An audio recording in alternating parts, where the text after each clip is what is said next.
26 candles lit up the altar at Rosalima Catholic Church in Newtown last night. The church was filled to capacity. Hundreds stood outside praying and singing. Trying to make sense of the inexplicable can be one of the most difficult parts of a tragedy like the one in Connecticut.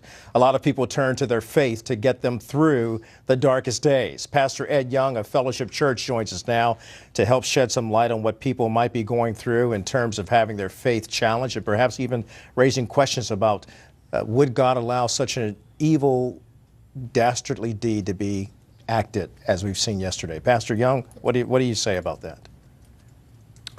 Well, it hurts the heart of God because God hates to see this, and obviously it hurts our hearts, and I cannot even think about what people are going through, the families and the loved ones of those little children and adults who were taken.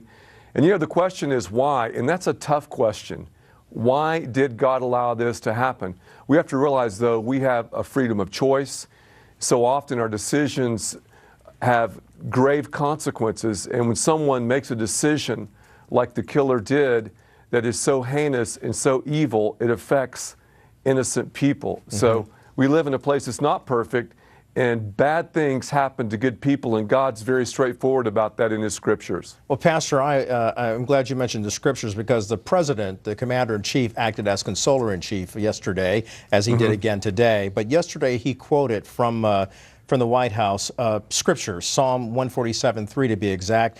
He heals the brokenhearted and binds up their wounds. How did that affect you to hear that from the President?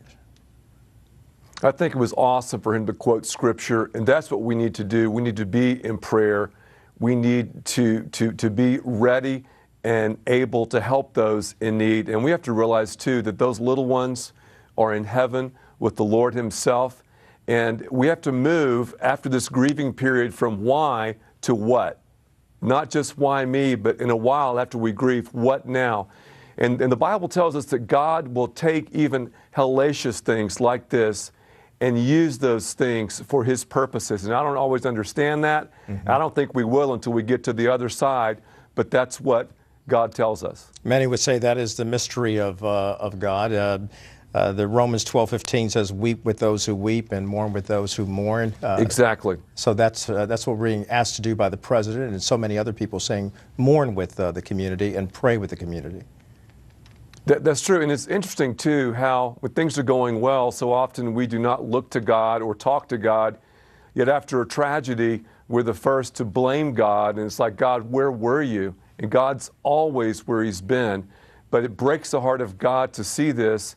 Yet we're not made as robots. We have a choice. And to say our choices are just private is totally bogus, because the choices and decisions that we make affect not only ourselves, but others and innocent bystanders. Pastor Ed Young, we thank you for joining us today and sharing those wonderful insights from the heart of God. Thank you.